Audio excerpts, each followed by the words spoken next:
ꯃꯃꯥꯡꯗ ꯉꯥꯇꯦꯛ ꯉꯥꯅꯧ ꯊꯣꯡꯕ ꯑꯃꯅꯦ ꯂꯐꯨ ꯏꯔꯣꯝꯕ ꯑꯃꯅꯦ ꯀꯥꯔꯣꯠ ꯈꯥꯕꯤ ꯇꯥꯎꯕ ꯑꯃꯅꯦ ꯇꯧꯈ꯭ꯔꯕꯒꯤ ꯃꯇꯨꯡꯗ ꯉꯁꯤꯗꯤ ꯑꯩ ꯀꯩꯊꯦꯜ ꯀꯥꯔꯨꯔꯦ ꯀꯩꯊꯦꯜ ꯀꯨꯝꯃꯛꯑꯦ ꯁꯔꯦꯡ ꯂꯩꯖꯔꯨꯔꯦ ꯉꯁꯤꯒꯤ ꯁꯔꯦꯡ ꯊꯣꯡꯖꯔꯛꯀꯦ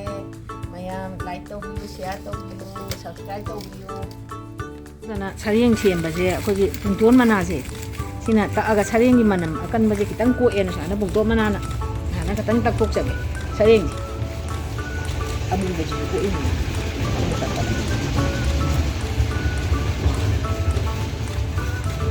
ꯁꯨꯃꯥꯏꯅ ꯇꯛꯊꯣꯛꯆꯒꯦ ꯁꯔꯦꯡ ꯁꯦꯝꯕ ꯍꯧꯔꯦ ꯇꯧꯗ ꯀꯣꯛꯑꯦꯕ ꯑꯗꯨꯒꯤꯅꯦ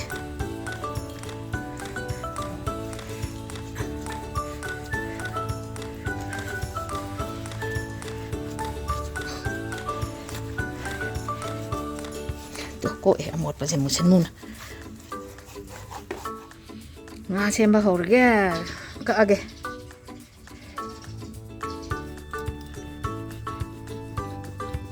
ꯀꯔꯤꯅꯣ ꯁꯤꯗꯤ ꯌꯥꯔꯦ ꯌꯥꯔꯦ ꯃꯔꯨꯝ ꯄꯨ ꯂꯩꯔꯝꯃꯦ ꯇꯜꯂꯦ ꯉꯥ ꯃꯔꯨꯝ ꯄꯨꯕꯁꯦ ꯉꯥ ꯍꯥꯎꯇꯦ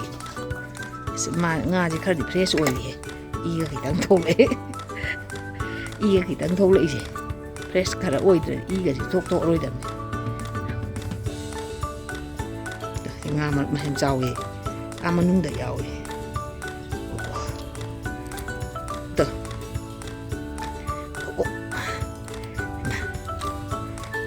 차례인 지 마름 부라미 또 마름 바자는 부람 뭐하네 세미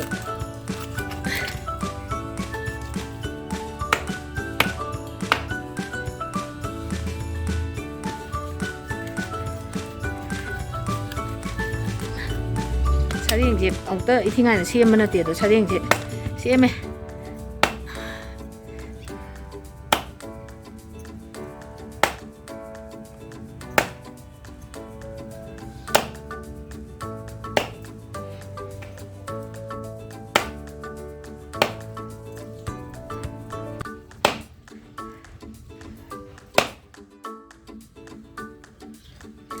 살짝 열리지 레 살짝 열리지 마 사리는 뭐 퐁가 살짝 열리지 마 이거라게 얌 하오이나 한 짜바 그만은 짬바도 만은 얌 시가 많이 되는 황디니 살짝 열리지 우리 사린 통보다 탕은 남네나 그만은 이승 아저보다 저기 보세지 생생 장독다디 세보 싸우다 미시가 기레는 빙천리는 차이되게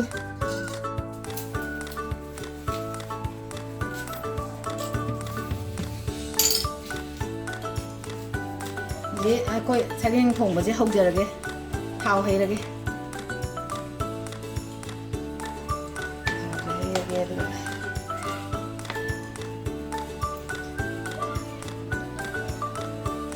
차린 이제 통보 타우고 다 봐야지 강어라게 제가 다다래 여기 시는 미티 기당 합작에 여기 지라마 공도 사람만 다다래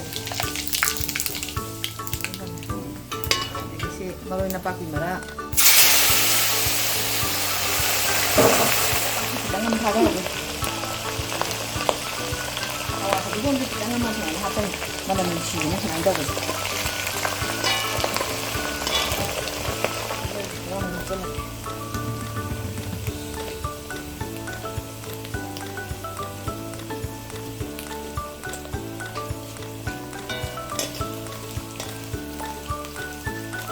Nah, jadi sana kita nggak mau macam lah.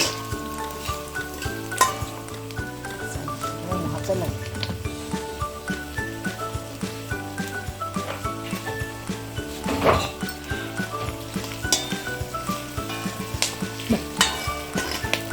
Sobat kerja, ya mengenai kita mau sobat.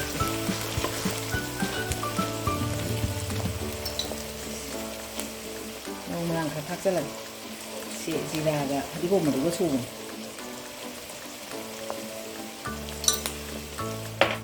뭐 그래 탁절하게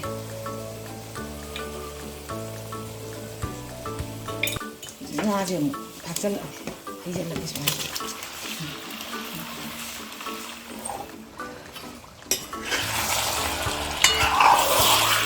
이거 ꯈꯥꯏꯒꯦ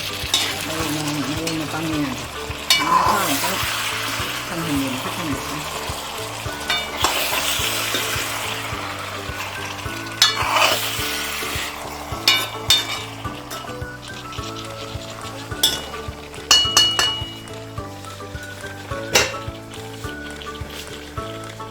ꯃꯁꯥ ꯄꯥꯁꯟꯅꯅꯕ ꯁꯨꯃꯥꯏꯅ ꯊꯨꯝ ꯈꯤꯇꯪ ꯊꯥꯛꯆꯟꯒꯦ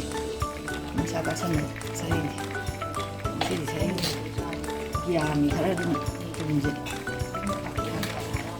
ꯊꯨꯝ ꯊꯥꯛꯄꯒꯤ ꯑꯃꯨꯛꯇꯪ ꯑꯣꯠꯈꯥꯏꯒꯦ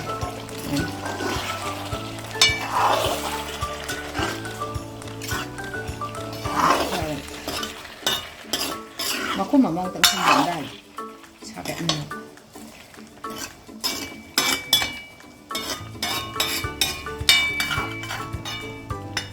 ꯃꯈꯨꯝ ꯑꯃ ꯈꯨꯝꯖꯤꯟꯒꯦ ꯉꯥꯛꯇꯪ ꯁꯥꯒꯠꯍꯟꯒꯦꯕ ꯃꯍꯤ ꯊꯣꯛꯏ ꯃꯌꯥꯝꯁꯦ ꯅꯪꯗꯩꯗꯤ ꯈꯨꯝꯃꯔꯣꯏ ꯈꯨꯝꯕ ꯌꯥꯗ꯭ꯔꯦ ꯃꯍꯤꯁꯦ ꯀꯪꯁꯤꯟꯍꯟꯗꯣꯏꯅꯦꯕ ꯈꯔ ꯈꯨꯝꯕ ꯌꯥꯗ꯭ꯔꯦ ꯃꯆꯨ ꯊꯥꯛꯆꯤꯜꯍꯧꯔꯕ ꯌꯥꯔꯅꯤ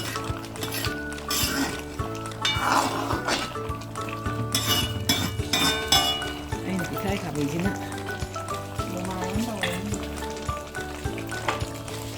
ꯃꯆꯨ ꯊꯥꯛꯆꯜꯂꯒꯦ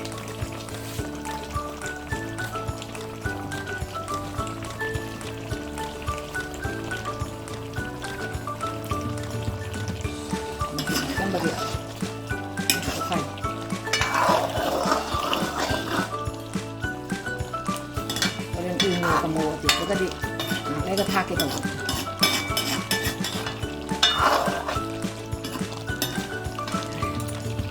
ꯃꯩ ꯂꯩꯈꯠꯂꯒ ꯃꯍꯤꯁꯦ ꯁꯤꯡꯁꯦ ꯉꯁꯤꯗꯤ ꯑꯇꯦꯛꯄ ꯑꯁꯨꯕ ꯑꯣꯏꯅ ꯊꯥꯛꯑꯦ ꯁꯤꯡ ꯈꯔ ꯊꯥꯛꯆꯜꯂꯒꯦ ꯁꯤ ꯍꯤꯡꯁꯤꯁꯨ ꯊꯥꯛꯆꯜꯂꯒꯦ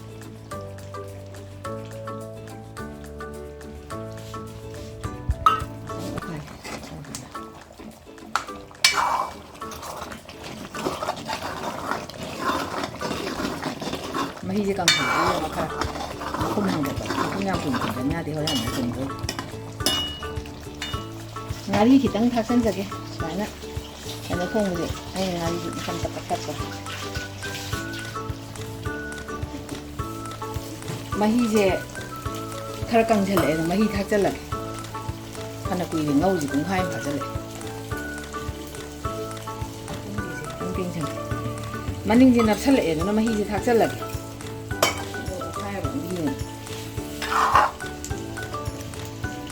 ꯀꯩꯒꯤꯅꯣ ꯍꯧꯖꯤꯛꯁꯤ ꯈꯥꯡꯁꯦ ꯃꯅꯤꯡ ꯑꯁꯥꯝ ꯅꯞꯄꯤꯁꯦ ꯇꯣꯏꯗꯤꯍꯦ ꯁꯔꯦꯡ ꯀꯥꯏꯗꯩ ꯂꯣꯏꯅꯃꯛ ꯃꯇꯨꯝ ꯌꯥꯎ ꯌꯥꯏ ꯃꯇꯨꯝ ꯌꯥꯎꯏꯁꯦ ꯖꯥꯏꯐꯣꯔꯒ ꯎꯁꯤꯡꯁꯥꯒ ꯊꯥꯛꯇ꯭ꯔꯗꯤ ꯁꯔꯦꯡ ꯊꯣꯡꯕꯩ ꯃꯅꯝ ꯅꯝꯗꯦꯅ ꯖꯥꯏꯐꯣꯔꯅꯦ ꯎꯁꯤꯡꯁꯥꯅꯦ ꯒꯨꯟ ꯃꯔꯨꯅꯦ ꯑꯗꯒꯤ ꯂꯣꯡꯅꯦ ꯁꯤ ꯈꯔ ꯊꯥꯛꯆꯟꯖꯔꯒꯦ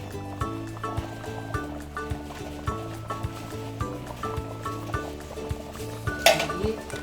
ꯃꯣꯔꯣꯛ ꯑꯇꯦꯛꯄꯁꯦ ꯈꯔꯒ ꯊꯥꯛꯆꯒꯦ ꯎ ꯃꯣꯔꯣꯛꯇꯨꯒ ꯊꯥꯛꯆꯜꯂꯒꯦ ꯁꯨꯃꯥꯏꯅ ꯁꯣꯛ ꯇꯧꯅꯕ ꯊꯥꯎ ꯍꯩꯔꯒꯦ ꯁꯤꯗ ꯇꯧꯔꯒ ꯍꯩꯖꯜꯂꯒꯦ ꯁꯣꯛꯁꯦ ꯁꯣꯛ ꯇꯧꯁꯜꯂꯒꯦ ꯏꯟꯁꯥꯡꯁꯦ ꯂꯣꯏꯁꯜꯂꯛꯀꯗꯧꯔꯦ ꯂꯣꯏꯁꯜꯂꯒꯦ ꯑꯗꯨꯒ ꯈꯤꯇꯪꯒ ꯁꯣꯛꯅꯤꯅ ꯃꯤꯊꯤ ꯈꯤꯇꯪꯒ ꯍꯥꯞꯄꯦ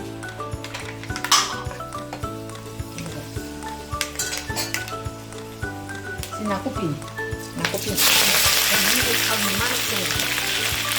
ꯅꯥꯀꯨꯞꯄꯤꯁꯦ ꯈꯤꯇꯪ ꯊꯥꯛꯆꯟꯖꯔꯦ ꯑꯗꯨꯒ ꯁꯤꯗꯩꯁꯤꯗ ꯉꯁꯥꯏꯒꯤ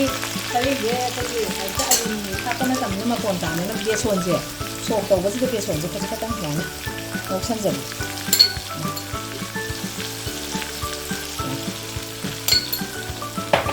ꯁꯨꯃꯥꯏꯅ ꯕꯦꯁꯣꯟꯁꯦ ꯁꯣꯛꯄꯤꯁꯤꯗ ꯁꯨꯃꯥꯏꯅ ꯉꯧꯁꯟꯕ ꯑꯗꯨꯒ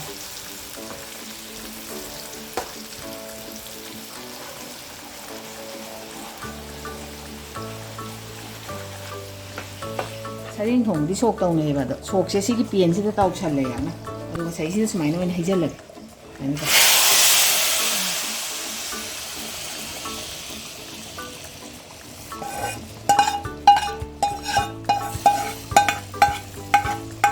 ꯑꯗꯒꯤ ꯑꯋꯥ ꯐꯗꯤꯒꯣꯝ ꯊꯥꯛꯆꯜꯂꯒꯦ ꯁꯤ ꯏꯟꯁꯥꯡꯁꯤ ꯂꯣꯏꯁꯜꯂꯛꯑꯗꯝꯅꯤ ꯑꯋꯥ ꯐꯗꯤꯒꯣꯝ ꯊꯥꯛꯆꯜꯂꯦ 인상제 로이샬라게 어디봄 탁살래 오카이래 자기 애는 비선 기땅 가고 인상제 기땅 가먹도 많이 더보다 이행마다 이루다라마다 기땅 파리지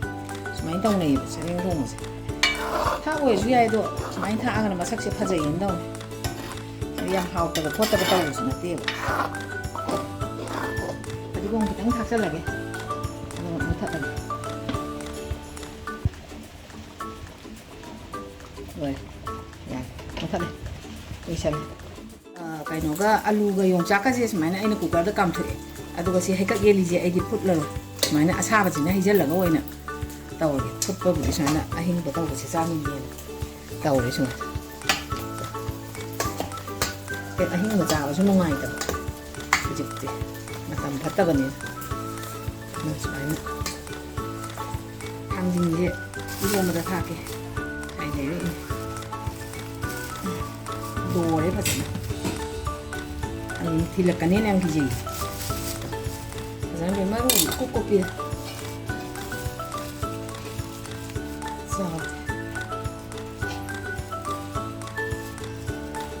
이거 파게 저이지나 마양 또네 나옥시네 여기 딜호 그러네 나오래 내가 당진지가 다 이거라니나 짜나 너 인상 같이 하빠 오게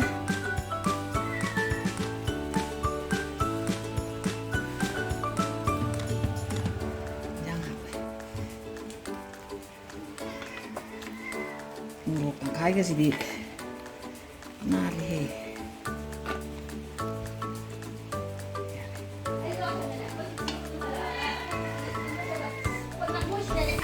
야래 이거 뭐지 지나 하타라게 이제 콧 내다다오 해가 일이 이루어만에 아루가 용짝 마루가 아니 시래기 당긴 가라만 탁자라게 일로 가라만 타에 대신 매양 돈가 나옥시까지 아이디 양밤이 매양 돈가 나옥시가 가라만 타에